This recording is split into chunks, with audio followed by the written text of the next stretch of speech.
Gallows traction भी orthopaedics final year MBBS exams का 3 marker question है। बहुत सिंपल टॉपिक है। ये किसके लिए यूज़ होता है, इसका ऑब्जेक्टिव क्या है ट्रैक्शन का? For the reduction of fracture and dislocation and their maintenance, की कोई फ्रैक्चर है वो डिसलोकेट हो गया है, उसको मेंटेनेंस की ज़रूरत है तो ट्रैक्शन लगाया जाता है।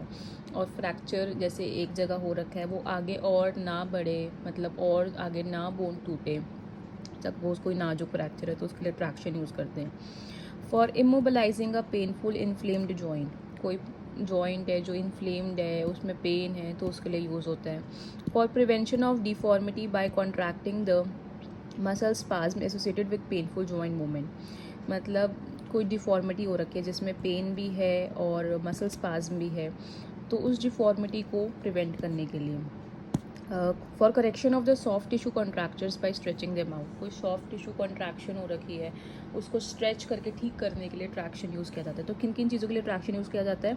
फॉर कोई डिसलोकेशन है, कोई मेंटेनेंस के लिए ज़रूरत है, कोई फ्रैक्चर में रिडक्शन की ज़रूरत है। दूसरा, कोई जॉइंट है जो इन्फ्लेम्ड भी है और पेनफुल भी है। तीसरा, कोई जॉइंट है जो पेनफुल है और मसल स्पाज्म प्रेजेंट है। चौथा, कोई जॉइंट है जिसमें सॉफ्ट टिश्यू में कॉन्ट्रैक्चर हो गई है तो उसकी स्ट्रेच के लिए।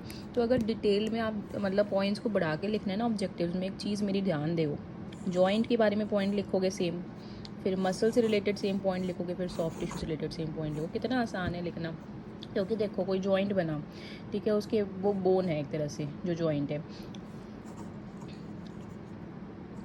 बोन का ही बना होगा ना, ठीक है, उसके ऊपर मसल होगी, उसके ऊपर सॉफ्ट टिश्यू होगा, फिर स्किन होगी, ठीक है। फिर आता है टाइप्स ऑफ ट्रैक्शन, और पहला पॉइंट मेंटेनेंस पे लिख देना, reduction of fracture and maintenance. Traction की दो टाइप्स, एक है फिक्स्ड, एक है स्लाइडिंग। फिक्स्ड ट्रैक्शन क्या होता है? इन this type counter traction is provided by a part of the body, ठीक है। जो काउंटर ट्रैक्शन होता है वो बॉडी ही प्रोवाइड करती है। एग्जांपल थॉमस स्प्लिंट ट्रैक्शन होता है जिसमें ring of the splint comes to lie against the ischial tuberosity and provides counter traction. तो फिक्स ट्रैक्शन में जो काउंटर ट्रैक्शन होता है वो बॉडी प्रोवाइड करती है, जैसे थॉमस स्प्लिंट ट्रैक्शन है जिसमें रिंग जो है स्प्लिंट की, कौन सा स्प्लिंट, ये रहा स्प्लिंट, ये रिंग है, ये इनर बार आउटर बार है, कर्व है, ये नॉच है यहाँ पे, तो ये जो रिंग है ये ग्रेटर ट्रोकैंटर पे डाल दी। अब इसका काउंटर ट्रैक्शन कौन प्रोवाइड कर रहा है? ईश्वर ट्यूबरोसिटी, जो फीमर बोन के ही पार्ट है, ठीक है। दूसरा है स्लाइडिंग ट्रैक्शन, जिसमें in this type weight of the body act as counter traction, वहाँ पे तो बोन का दूसरा पार्ट काउंटर ट्रैक्शन प्रोवाइड कर रहा था, यहाँ पे weight of the body counter traction provide करेगी। Example, traction given for a pelvic fracture where the weight of the body act as counter traction, कि एक ट्रैक्शन है जो पेल्विक फ्रैक्चर में है जहाँ पे बॉडी का वेट काउंटर ट्रैक्शन की तरह एक्ट कर रहा है, which is made effective by elevating the foot of the bed, कि आप जो पैर है उसे हवा में लगा के रखो तो वो wait of the body counter attraction की तरह एक्ट करेगी। अब कैसे ट्रैक्शन को अप्लाई करते हैं, उसके लिए दो चीज़ें, एक है कि आप स्किन में ट्रैक्शन करो, एक है स्केलेटल यानी हड्डी में ट्रैक्शन करो, और ये है सुपरफिशियली है अंदर डीप में। तो इसके मतलब डिफरेंस है दोनों में, देख लेते हैं क्या डिफरेंस है। पहला है skin traction is required for mild to moderate force and skeletal traction is for moderate to severe force. इसमें एज क्या है, बच्चों में यूज़ होता है स्किन, और ये किसमें यूज़ होता है? एडल्ट्स में। Skin traction is applied with adhesive plaster और skeletal traction is applied with K wire या फिर Steinmann way. Skin traction skin में लगाया जाता है, स्केलेटल ट्रैक्शन बोन में लगाया जाता है। ये कॉमन साइट है नी के नीचे, और इसमें कहाँ पर है? Upper tibial pin traction. Weight is permitted 3 से 4 किलो, यहाँ पे 20 kilo. It is use for short duration, is use for long duration. Okay, तो बहुत सिंपल है स्किन और स्केलेटल ट्रैक्शन, जिसमें 7 पॉइंट्स हैं तुम्हारे पास। उसके बाद है use of the gallows traction, इसमें बेसिक इंग्लिश लिखी हुई है जिसमें तुम्हारे पास 9 पॉइंट्स है कि क्या यूज़ है गैलोस ट्रैक्शन का।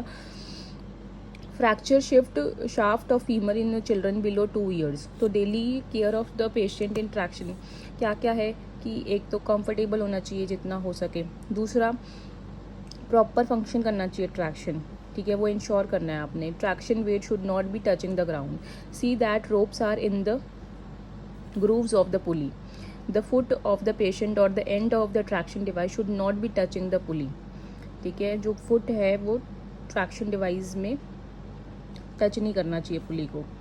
फिर तीसरा है कि one must see the terminal part of the limb जो है वो वार्म होना चाहिए, जो लिम्ब है उसका टर्मिनल पार्ट वार्म होना चाहिए, नॉर्मल कलर का होना चाहिए। क्यों ऐसा बोल रहे हैं? क्योंकि अगर वो ठंडा पड़ जाता है तो मतलब वहाँ पे ब्लड की कमी आ रही है और वो नीला पड़ जाता है। तो सेंसेशंस देखनी होती है कि वो नॉर्मल है, कोई नमनेस टिंगलिंग तो नहीं है।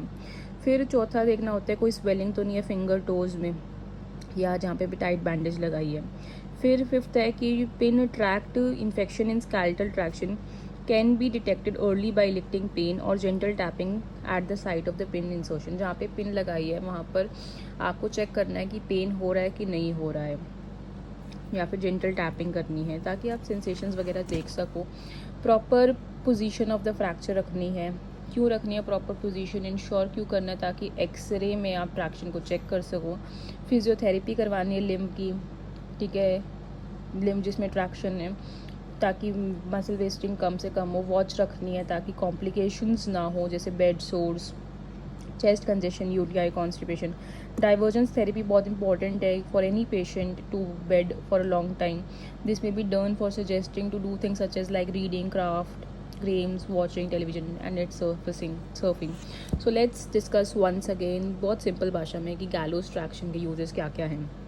कंफर्टेबल होना चाहिए, डेली केयर में क्या क्या यूज़ फीमर में था, 2 साल से छोटे बच्चे में फ्रैक्चर हो गया शाफ्ट में। डेली केयर क्या है? कंफर्टेबल होना चाहिए। दूसरा कि जो रोप्स हैं वो पुली से टाई होनी चाहिए, जो फुट है वो पुली को टच नहीं करना चाहिए। तीसरा कि सेंसेशन चेक करनी है कि पैर नीला तो नहीं पड़ रहा, नॉर्मल है, टिंगलिंग सेंसेशन तो नहीं है, कलर सेंसेशन, ठीक है। फिर कोई स्वेलिंग चेक करने की नहीं है। फिर पिन से चेक करना है कि पेन इलेक्ट हो रहा है कि नहीं हो रहा जहाँ पे पायर डाली है। फिर उन्होंने एक्सरे में ट्रैक्शन दिखना चाहिए। फिजियोथेरेपी एक्सरसाइज करनी चाहिए ताकि मसल वेस्टिंग कम से कम वॉच रखनी चाहिए ताकि bed source, UTI, chest congestion, constipation जैसी चीज़ें ना हो। डाइवर्जेंस थेरेपी होनी चाहिए ताकि लॉन्ग टाइम बेड में निकालना आसान हो, जैसे reading, crafts, games, watching television, net surfing और any of the hobbies which the patient likes. And that's all about gallows traction. Thank you for watching this video.